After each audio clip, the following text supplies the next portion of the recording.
All right, Steelers Monday night, and getting ready for those guys on the injury list. Dorsey is out, and he's not going to be able to do anything.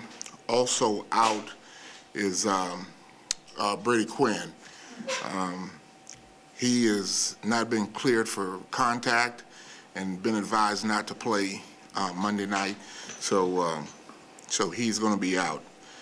Maneri is limited as far as practice goes today. He's still nursing his ankle, but he's going to be out there doing something. Brady got back late last night, and I talked to him this morning and talked about his situation, and kind of told me what the doctor had advised. And so we're going to err on the side of caution and to protect the football player. And so that's what it is. So Castle is going to be the starting quarterback, and Stanzi will be the backup. And so what we're doing is we're going to prepare for the Pittsburgh Steelers. They're a good football team in all areas, and we're going to have to play really good to win the game. So we're going to prepare to try to get that one done and do that. All right? Where did Brady come from? Did he go see a specialist? He went to see a doctor, yes. All right. Mary's the only other player that's on the injury list. Yes. Everybody else, Jamal and all those guys with the heads, and Jamal All and those, Nick. yeah, the neck and all that. I mean, they're sore, but they're going to practice. And so if they're practicing, you know, I'm not putting them on the injury list per se. Well, you said at one point during all this quarterback stuff that you would evaluate Stanzi and maybe think about playing him. Were you ever close to making that decision to put him in the game or start him in the game? Oh, not yet. He's still improving. We're still working at him, and he's one play away, and I think he's excited about that possibility, and he's preparing every week like he's going to play. And so we'll see how the games go, and if he has to go in, he'll be ready to go in and do it. What about the defensive game plan? How much influence are you going to have on that since you kind of stepped away from that role as defensive coordinator? Well, as the defensive coordinator, you know, I've said all along that one of the reasons I felt like I could wear both hats is because of the people in that defensive room. Gary Gibbs, Emmett Thomas, you know, Anthony Pleasant, Otis Smith, Adam Zimmer.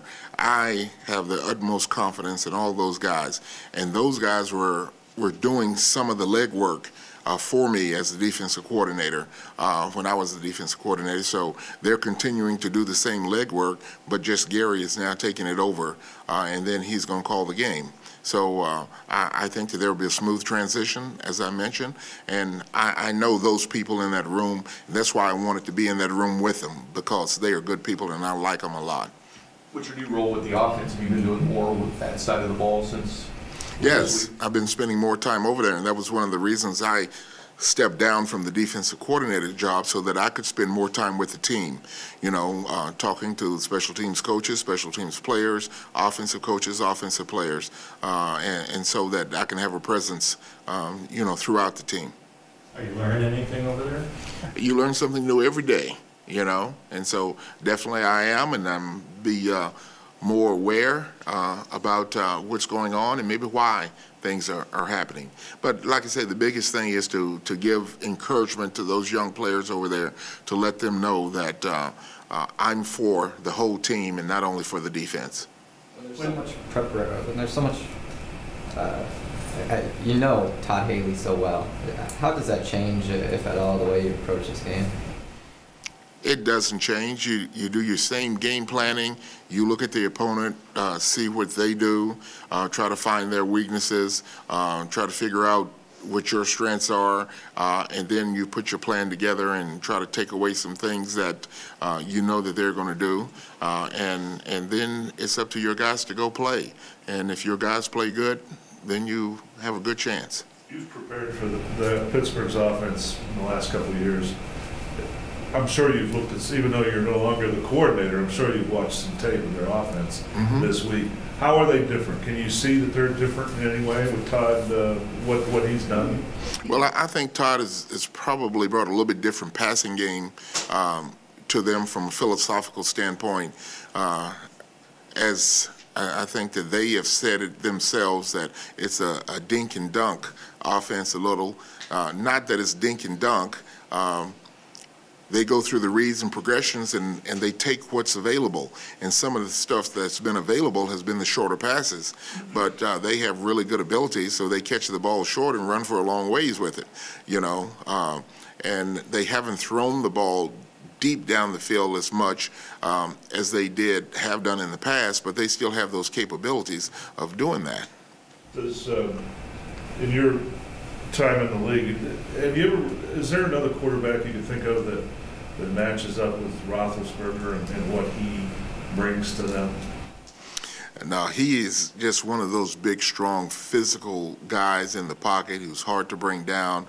He's got a good knack for moving to avoid the rush. He can pump people off their feet just with his pump. And then if he has to, he can pull the ball down and run with it because he's done it against me before and actually won games with his feet and not only with his arm. Romeo, Dexter McCluster has dropped or deflected a few passes, as you know, that have been intercepted by the other team. What's he doing wrong when it comes to catching the ball? Is there a common thread here? Well, the thing about Dexter is he has this elbow that he's kind of working with, and I think that's part of the problem because he can't get full extension, hasn't been able to get full extension on some of those balls that he's trying to catch over the middle. And so rather than catching them, we've been batting them up in the air. I think as his elbow gets better, I don't think that we'll see the ball, you know, go up in the air off his hands as much. And you haven't been getting many big plays from him. I know he's not the only one on offense who's not providing big plays, but why have you guys not been able to get anything more than what you've been getting out of him? Well, Dexter, he tries very hard, and he gives you everything he's got, and his skill set involves a lot of quickness. Sometimes we're not able to get him open as much as we'd want to. Sometimes we don't have the time we need to get him the ball, you know, but once he gets the ball in his hands, he's an exciting player, and we need to get the ball in his hands, and we're trying to, you know, but it hasn't always stayed in his hands. Is this the week Wiley gets into uniform, you think, or? Well, that's a possibility. We'll see how the week goes. Well, with Javier being your #1 corner, would he still return punts? Or? Sure. And Dexter, I assume he returned that punt against San Diego because Arenas was hurt. Uh-huh. Had he been doing some of that in practice? Every day. He catches balls every day, and he doesn't let them hit the ground, and so I was surprised that one did hit the ground. Romeo, you spent a few years with Todd here in Kansas City. I mean, how much of an idea do you have of what he's going to do? I mean, does that help you, hurt you? I mean, I know everybody knows everybody, but do you feel like you have an advantage spending some time with him, knowing what he's going to do? Well, I know Todd. I don't know that it's an advantage, you know, and philosophically, you look at the tape and you get from the tape what they're going to try to do against your particular defense, you know, how they play against other 3-4 teams, what they try to do in the passing game, what they try to do in the running game. But Pittsburgh still has a resemblance of the Steelers of the past, you know, and Todd has just added a wrinkle here and there. He hasn't really changed the whole offense. I guess he'd probably say that, he's familiar with you too, right? Oh, sure. Yeah. I mean, how do you sort of counteract that, him knowing, you know, the personnel here and those types of things, or can you? No, you can't, because he knows what he knows, and then he's just going to try to anticipate what I would do. But the difference is that I'm not calling the defense, and so now he's got to try to figure out what Gary is going to do. So, I'm sorry? I just said a couple more. Oh, okay. But he knows weaknesses of players. You know, he knows like what Matt Castle can do and can't, what Dwayne Bowe can do and can't. When you're head coach, you kind of know tendencies and things of guys. So do you save a couple wrinkles for this game that maybe would surprise somebody who knows this personnel? You know what, if we had a different situation, you might say you'd save a wrinkle or two, but in our situation, we really can't afford to save any wrinkles. We got to do whatever we can, you know, to try to win a game. You've banged heads with that organization a long time, including twice a year when you were in Cleveland. And your own owner has said that he really admires the Steelers and wants to build an organization like that. What do you think is the key to the Steelers' continued success? Well, I mean, generally, when you look at good organizations, they got good people, you know, from top to bottom, and same thing with players. They got good players from top to bottom. And if you can maintain, you know, that continuity, getting the same kind of guys that fit your system, then you got a chance to be pretty decent. When you talk about continuity, when you've got a guy like Dick LeBeau and the kind of defense he plays, I mean, they're out there looking for players that other people don't even pay attention to. Exactly. Linebacker, right? Yes. Play linebacker, play the defensive line.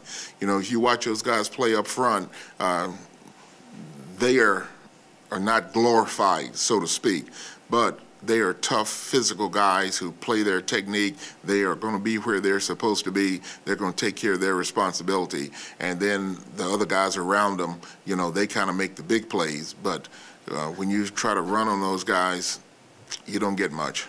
With these concussions that the quarterbacks are having, do the doctors give you any detail, or are you left trying to figure out who it's going to be from week to week to week? Well, they're not cleared until they're cleared, you know, and so you have to wait. It's not anything you can do because the doctors themselves, they don't really know when the guy will be clear of concussion symptoms. And so they test him, and then when he's clear, you know, and he has no residual effects or shows no residual effects, then they can say, okay, you're cleared. And sometimes it's you're cleared to do light activity, and then it gets to the point where you're cleared for contact. Well, that's what Brady is now, light activity, I suppose, because Monday, he seemed to be pretty active in here. He's cleared for light activity. So he can do some individual stuff? Yes.